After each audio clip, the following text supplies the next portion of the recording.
أعوذ بالله من الشيطان الرجيم. بسم الله الرحمن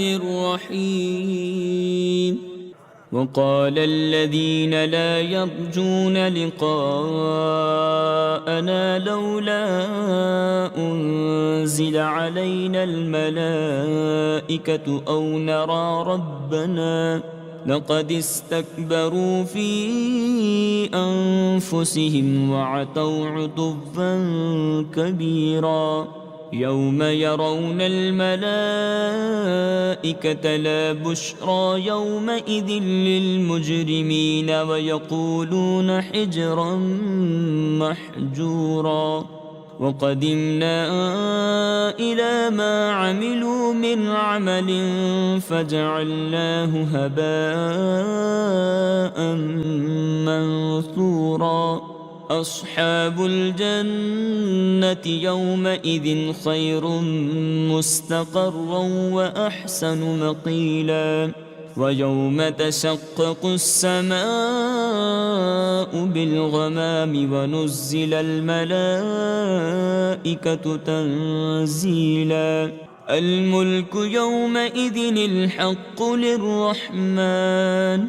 وكان يوما على الكافرين عسيرا. ويوم يعض الظالم على يديه يقول يا ليتني اتخذت مع الرسول سبيلا.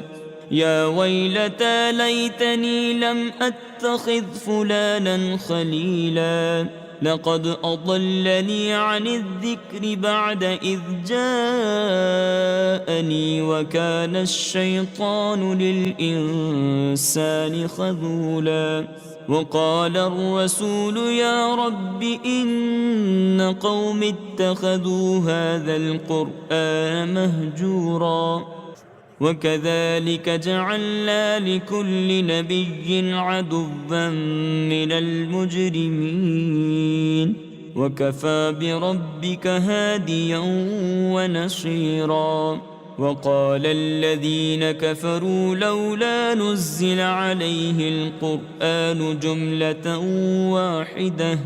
كذلك لنثبت به فؤادك ورتلناه ترتيلا. ولا يأتونك بمثل إلا جئناك بالحق وأحسن تفسيرا. الذين يحشرون على وجوههم إلى جهنم أولئك شر مكانا وأضل سبيلا. ولقد آتينا موسى الكتاب وجعلنا معه أخاه هارون وزيرا. فقلنا اذهبا إلى القوم الذين كذبوا بآياتنا فدمرناهم تدميرا. وقوم نوح لما كذبوا الرسل أغرقناهم وجعلناهم للناس آية وأعتدنا للظالمين عذابا أليما. وعادا وثمود وأصحاب الرس وقرونا بين ذلك كثيرا. وكلا ضربنا له الأمثال وكلا تبرنا تتبيرا. ولقد أتوا على القرية التي أمطرت مطر السوء أفلم يكونوا يرونها بل كانوا لا يرجون نشورا. وإذا رأوك إن يتخذونك إلا هزوا أهذا الذي بعث الله رسولا. إن كاد ليضلنا عن آلهتنا لولا أن صبرنا عليها. وسوف يعلمون حين يرون العذاب من أضل سبيلا. أرأيت من اتخذ إلهه هواه أفأنت تكون عليه وكيلا أم تحسب أن أكثرهم يسمعون أو يعقلون إن هم إلا كالأنعام بل هم أضل سبيلا ألم تر إلى ربك كيف مد الظل ولو شاء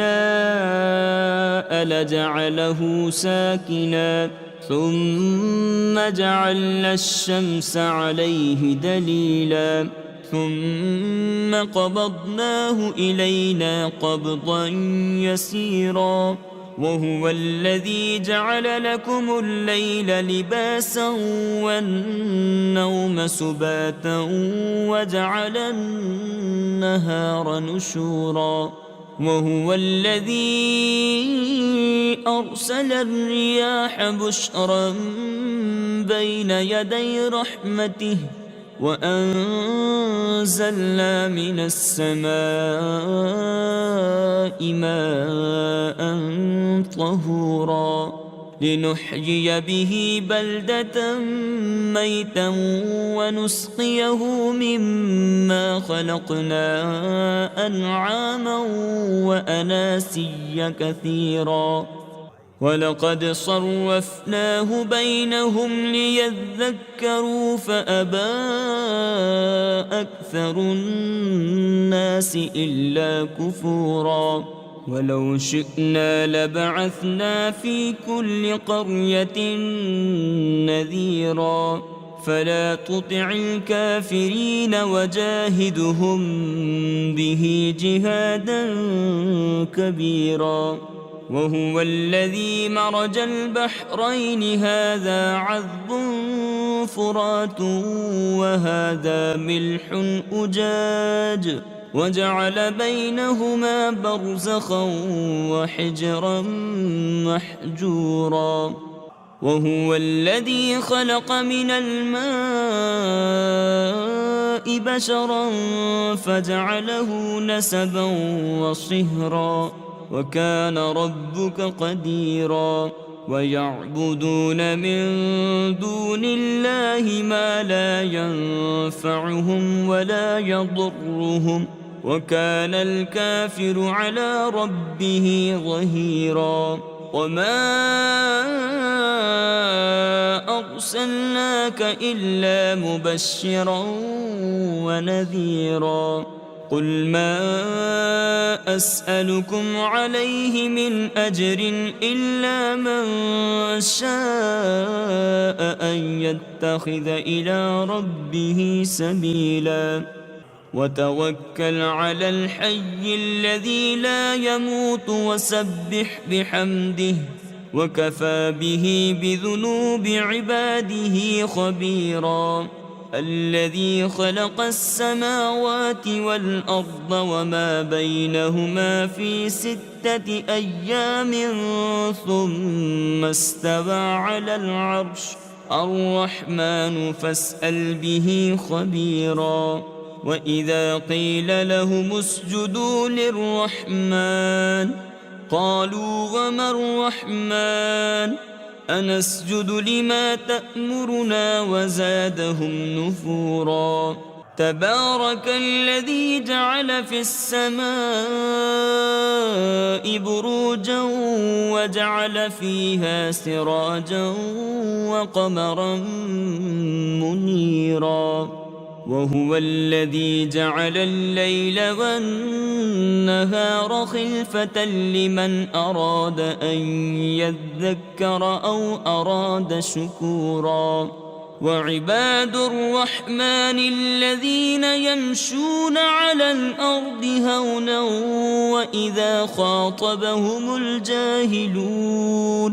وإذا خاطبهم الجاهلون قالوا سلاما والذين يبيتون لربهم سجدا وقياما والذين يقولون ربنا اصرف عنا عذاب جهنم إن عذابها كان غراما إنها ساءت مستقرا ومقاما والذين إذا أنفقوا لم يسرفوا ولم يقتروا وكان بين ذلك قواما والذين لا يدعون مع الله إلها آخر ولا يقتلون النفس التي حرم الله إلا بالحق ولا يزنون ومن يفعل ذلك يلقى أثاما يضاعف له العذاب يوم القيامة ويخلد فيه مهانا إلا من تاب وآمن وعمل عملا صالحا فأولئك يبدل الله سيئاتهم حسنات وكان الله غفورا رحيما ومن تاب وعمل صالحا فإنه يتوب إلى الله متابا والذين لا يشهدون الزور وإذا مروا باللغو مروا كراما والذين إذا ذكروا بآيات ربهم لم يخروا عليها صما وعميانا والذين يقولون ربنا هب لنا من أزواجنا وذرياتنا قرة أعين واجعلنا للمتقين إماما أولئك يجزون الغرفة بما صبروا ويلقون فيها تحية وسلاما خالدين فيها حسنت مستقرا ومقاما قل ما يعبأ بكم ربي لولا دعاؤكم فقد كذبتم فسوف يكون لزاما بسم الله الرحمن الرحيم طاسيم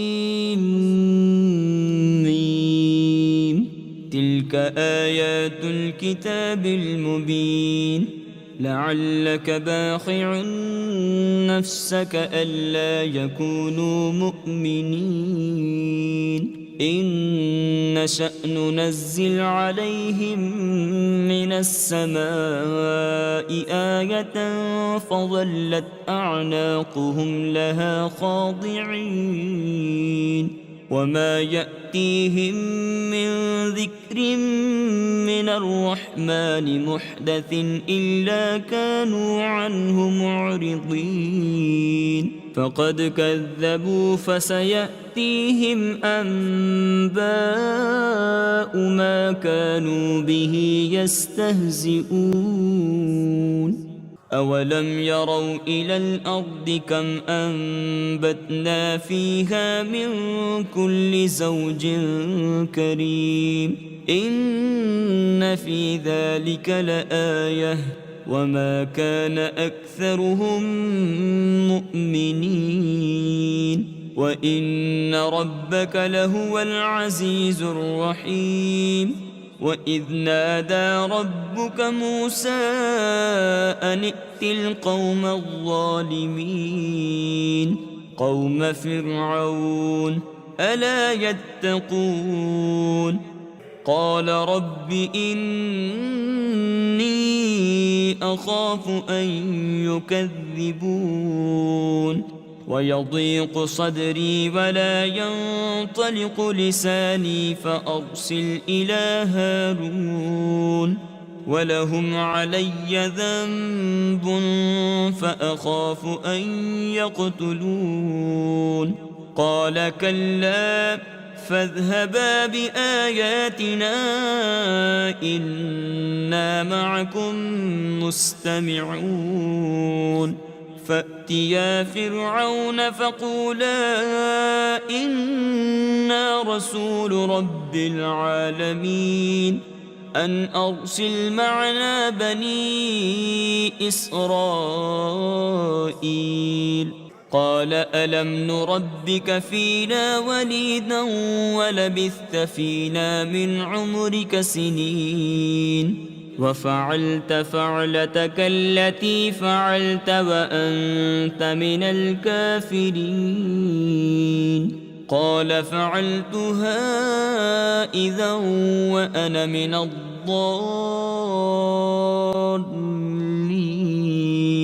ففررت منكم لما خفتكم فوهب لي ربي حكما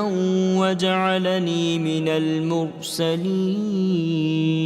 وتلك نعمة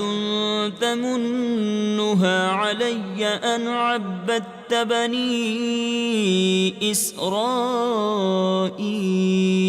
قال فرعون وما رب العالمين؟ قال رب السماوات والأرض وما بينهما إن كنتم موقنين. قال لمن حوله ألا تستمعون؟ قال ربكم ورب آبائكم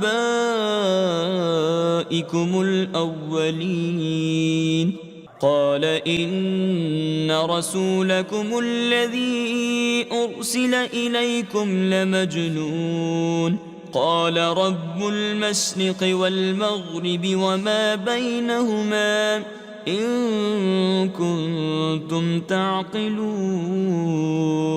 قال لئن اتخذت إلها غيري لأجعلنك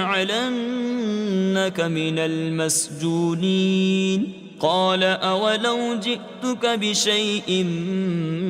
مبين؟ قال فأت به إن كنت من الصادقين. فألقى عصاه فإذا هي ثعبان مبين ونزع يده فإذا هي بيضاء للناظرين. قال للملأ حوله إن هذا لساحر عليم يريد أن يخرجكم من أرضكم بسحره فماذا تأمرون؟ قالوا أرجه وأخاه وابعث في المدائن حاشرين يأتوك بكل سحار عليم. فجمع السحرة لميقات يوم معلوم وقيل للناس هل أنتم مجتمعون لعلنا نتبع السحرة إن كانوا هم الغالبين. فلما جاء السحرة قالوا لفرعون أئن لنا لأجرا إن كنا نحن الغالبين؟ قال نعم وإنكم إذا لمن المقربين. قال لهم موسى ألقوا ما أنتم ملقون فألقوا حبالهم وعصيهم وقالوا بعزة فرعون إنا لنحن الغالبون. فألقى موسى عصاه فإذا هي تلقف ما يأفكون فألقي السحرة ساجدين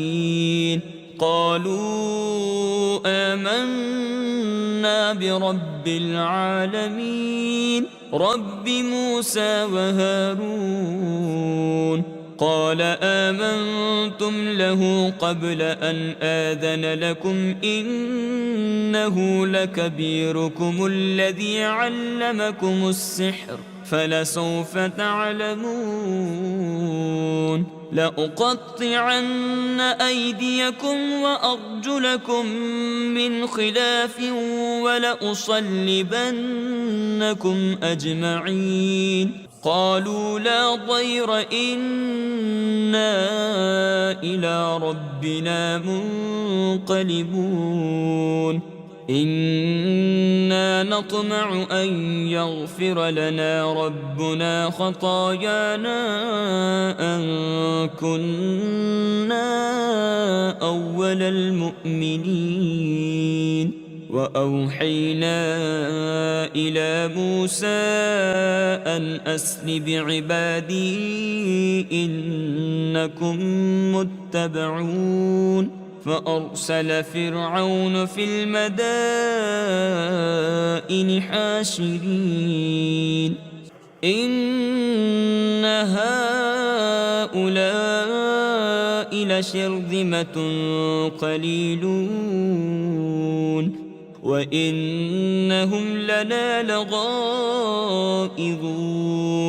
وإنا لجميع حاضرون فأخرجناهم من جنات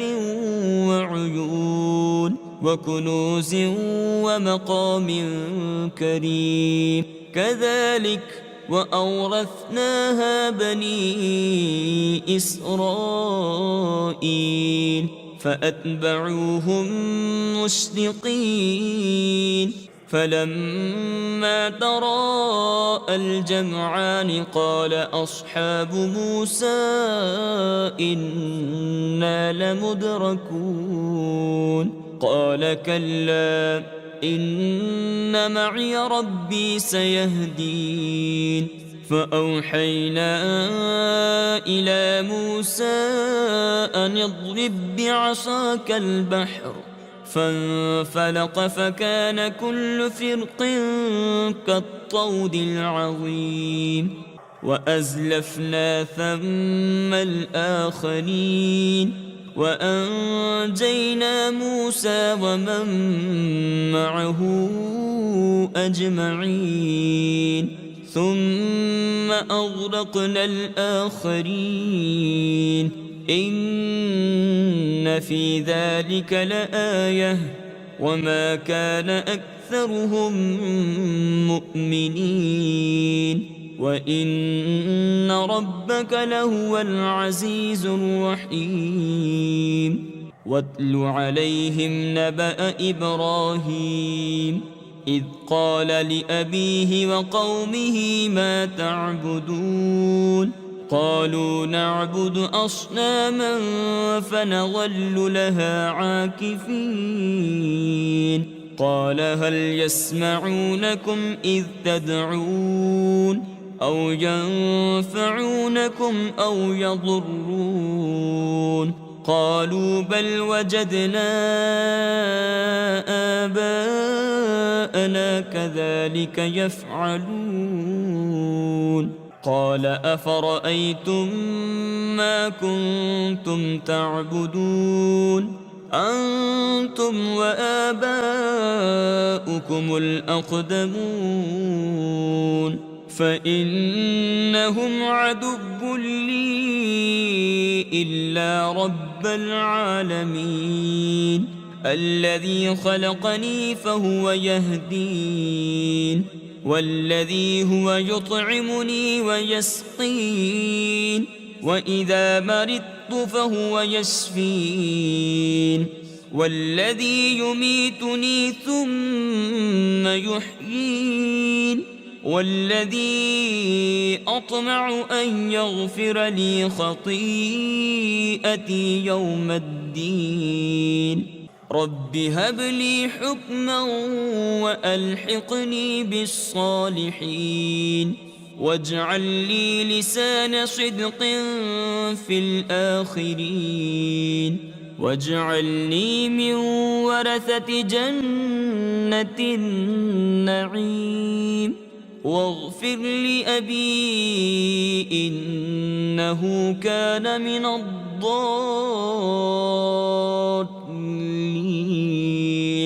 ولا تخزني يوم يبعثون يوم لا ينفع مال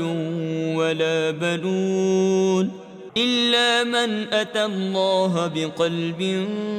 سليم وأزلفت الجنة للمتقين وبرزت الجحيم للغابين وقيل لهم أين ما كنتم تعبدون من دون الله هل ينصرونكم أو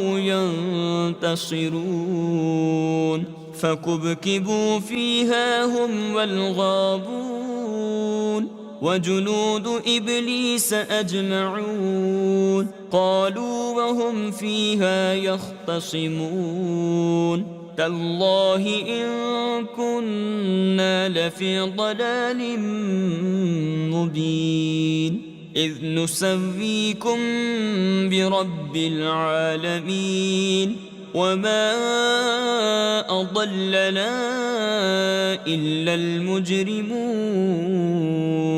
فما لنا من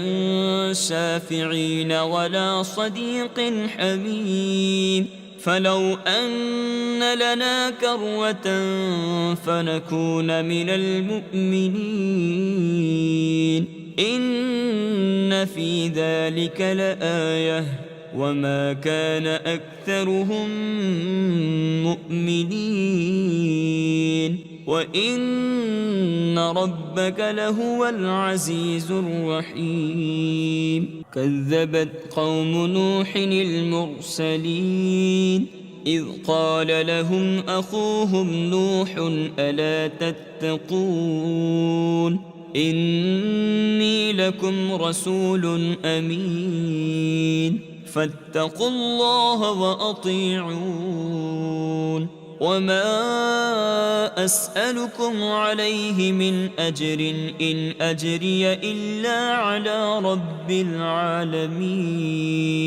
فاتقوا الله وأطيعون قالوا أنؤمن لك واتبعك الأرذلون قال وما علمي بما كانوا يعملون إن حسابهم إلا على ربي لو تشعرون وما أنا بطارد المؤمنين إن أنا إلا نذير مبين قالوا لئن لم تنته يا نوح لتكونن من المرجومين قال رب إن قومي كذبون فافتح بيني وبينهم فتحا ونجني ومن معي من المؤمنين فأنجيناه ومن معه في الفلك المشحون ثم أغرقنا بعد الباقين إن في ذلك لآية وما كان أكثرهم مؤمنين وإن ربك لهو العزيز الرحيم كذبت عاد المرسلين إذ قال لهم أخوهم هود ألا تتقون إني لكم رسول أمين فاتقوا الله وأطيعون وما أسألكم عليه من أجر إن أجري إلا على رب العالمين أتبنون بكل ريع آية تعبثون وتتخذون مصانع لعلكم تخلدون وإذا بطشتم بطشتم جبارين فاتقوا الله وأطيعون واتقوا الذي أمدكم بما تعلمون أمدكم بأنعام وبنين وجنات وعيون إني أخاف عليكم عذاب يوم عظيم قالوا سواء علينا أوعظت أم لم تكن من الواعظين إن هذا إلا خلق الأولين وما نحن بمعذبين فكذبوه فأهلكناهم إن في ذلك لآية وما كان أكثرهم مؤمنين وإن ربك لهو العزيز الرحيم كذبت ثمود المرسلين إذ قال لهم أخوهم صالح ألا تتقون إني لكم رسول أمين فاتقوا الله وأطيعون وما أسألكم عليه من أجر إن أجري إلا على رب العالمين أتتركون فيما هاهنا آمنين في جنات وعيون وزروع ونخل طلعها هضيم وتنحتون من الجبال بيوتا فارهين فاتقوا الله وأطيعون ولا تطيعوا أمر المسرفين الذين يفسدون في الأرض ولا يصلحون قالوا إنما أنت من المسحرين ما أنت إلا بشر مثلنا فأت بآية إن كنت من الصادقين قال هذه ناقة لها شرب ولكم شرب يوم معلوم ولا تمسوها بسوء فيأخذكم عذاب يوم عظيم فعقروها فأصبحوا نادمين فأخذهم العذاب إن في ذلك لآية وما كان أكثرهم مؤمنين وإن ربك لهو العزيز الرحيم كذبت قوم لوط المرسلين إذ قال لهم أخوهم لوط ألا تتقون إني لكم رسول أمين فاتقوا الله وأطيعون وما أسألكم عليه من أجر إن أجري إلا على رب العالمين أتأتون الذكران من العالمين وتذرون ما خلق لكم ربكم من أزواجكم بل أنتم قوم عادون قالوا لئن لم تنته يا لوط لتكونن من المخرجين قال إني لعملكم من القالين رب نجني وأهلي مما يعملون فنجيناه وأهله أجمعين إلا عجوزا في الغابرين ثم دمرنا الآخرين وأمطرنا عليهم مطرا فساء مطر المنذرين إن في ذلك لآية وما كان أكثرهم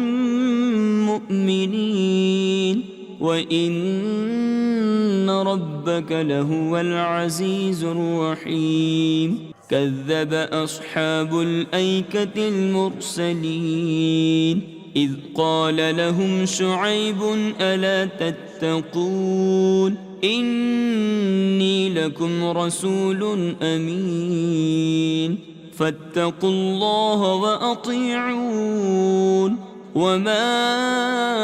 أسألكم عليه من أجر إن أجري إلا على رب العالمين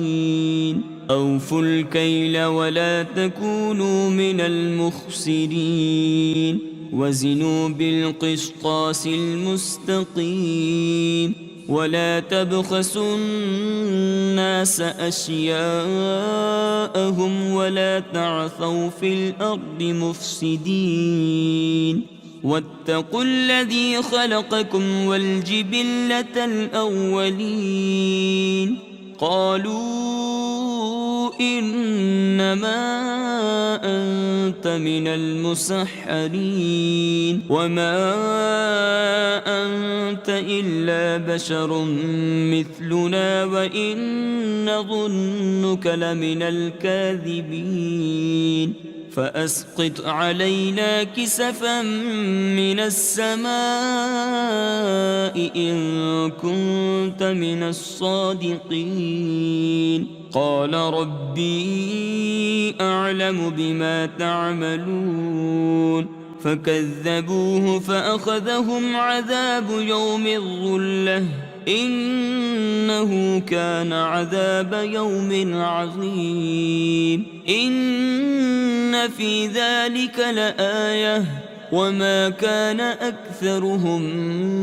مؤمنين وإن ربك لهو العزيز الرحيم وإنه لتنزيل رب العالمين نزل به الروح الأمين على قلبك لتكون من المنذرين بلسان عربي مبين وإنه لفي زبر الأولين أولم يكن لهم آية أن يعلمه علماء بني إسرائيل ولو نزلناه على بعض الأعجمين فقرأه عليهم ما كانوا به مؤمنين كذلك سلكناه في قلوب المجرمين لا يؤمنون به حتى يروا العذاب الأليم فيأتيهم بغتة وهم لا يشعرون فيقولوا هل نحن منظرون أفبعذابنا يستعجلون أفرأيت إن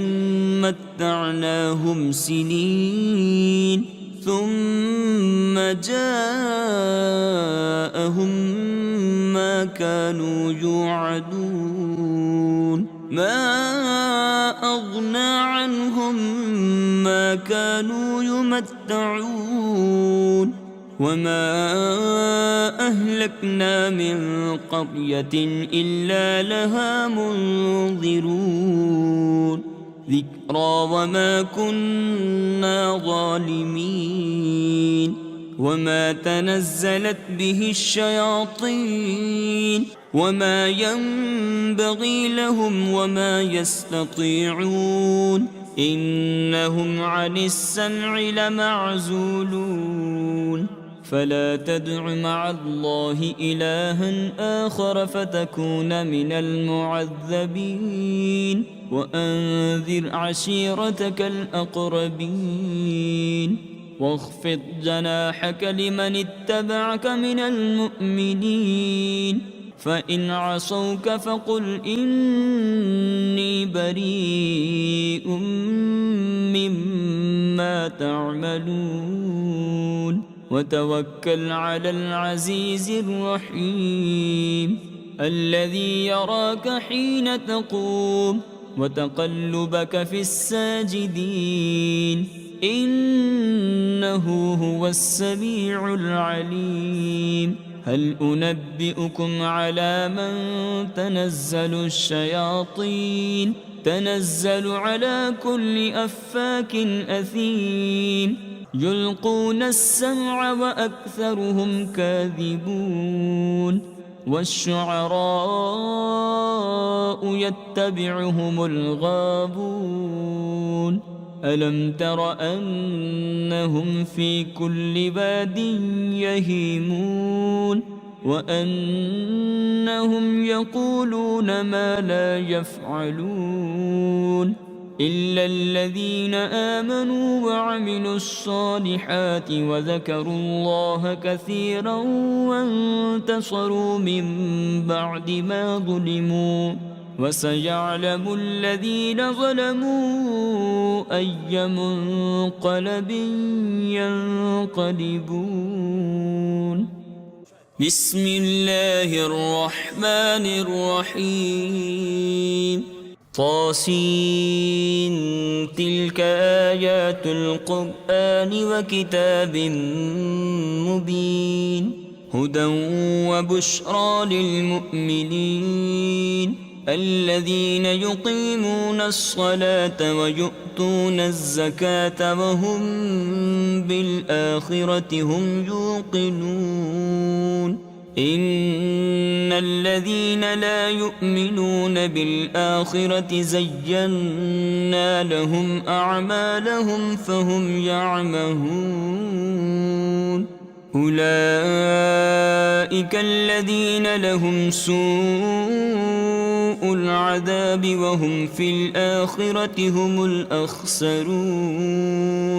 وإنك لتلقى القرآن من لدن حكيم عليم إذ قال موسى لأهله إني آنست نارا سآتيكم منها بخبر أو آتيكم بشهاب قبس لعلكم تصطلون فلما جاءها نودي أن بورك من في النار ومن حولها وسبحان الله رب العالمين يا موسى إنه أنا الله العزيز الحكيم وألق عصاك فلما رآها تهتز كأنها جان ولا مدبرا ولم يعقب يا موسى لا تخف إني لا يخاف لدي المرسلون إلا من ظلم ثم بدل حسنا بعد سوء فإني غفور رحيم وأدخل يدك في جيبك تخرج بيضاء من غير سوء في 9 آيات إلى فرعون وقومه إنهم كانوا قوما فاسقين فلما جاءتهم آياتنا مبصرة قالوا هذا سحر مبين وجحدوا بها واستيقنتها أنفسهم ظلما وعلوا فانظر كيف كان عاقبة المفسدين ولقد آتينا داود وسليمان علما وقال الحمد لله الذي فضلنا على كثير من عباده المؤمنين. وورث سليمان داود وقال يا أيها الناس علمنا منطق الطير وأوتينا من كل شيء إن هذا لهو الفضل المبين. وحشر لسليمان جنوده من الجن والإنس والطير فهم يوزعون حتى إذا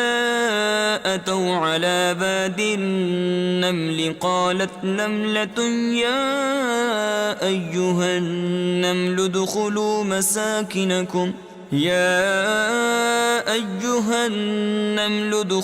مساكنكم لا يحطمنكم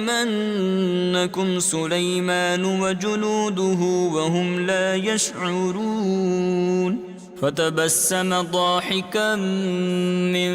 قولها وقال رب أوزعني أن أشكر نعمتك التي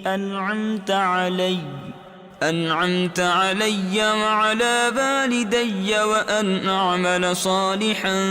ترضاه وأدخلني برحمتك في عبادك الصالحين. وتفقد الطير فقال ما لي لا أرى الهدهد أم كان من الغائبين. لأعذبنه عذابا شديدا أو لأذبحنه أو ليأتيني بسلطان مبين. فمكث غير بعيد فقال أحطت بما لم تحط به وجئتك من سبأ بنبأ يقين. إني وجدت امرأة تملكهم وأوتيت من كل شيء ولها عرش عظيم. وجدتها وقومها يسجدون للشمس من دون الله وزين لهم الشيطان أعمالهم فصدهم عن السبيل فهم لا يهتدون. ألا يسجدوا لله الذي يخرج الخبأ في السماوات والأرض ويعلم ما تخفون وما تعلنون. الله لا إله إلا هو رب العرش العظيم. قال سننظر أصدقت أم كنت من الكاذبين. اذهب بكتابي هذا فألقه إليهم ثم تول عنهم فانظر ماذا يرجعون. قالت يا أيها الملأ إني ألقي إلي كتاب كريم إنه من سليمان وإنه بسم الله الرحمن الرحيم. ألا تعلوا علي وأتوني مسلمين. قالت يا أيها الملأ أفتوني في أمري ما كنت قاطعة أمرا حتى تشهدون. قالوا نحن أولو قوة وأولو بأس شديد والأمر إليك فانظري ماذا تأمرين. قالت إن الملوك إذا دخلوا قرية أفسدوها وجعلوا أعزة أهلها أذلة وكذلك يفعلون. وإني مرسلة إليهم بهدية فناظرة بما يرجع المرسلون. فلما جاء سليمان قال أتمدونني بمال فما آتاني الله خير مما آتاكم بل أنتم بهديتكم تفرحون ارجع إليهم فلنأتينهم بجنود لا قبل لهم بها ولنخرجنهم منها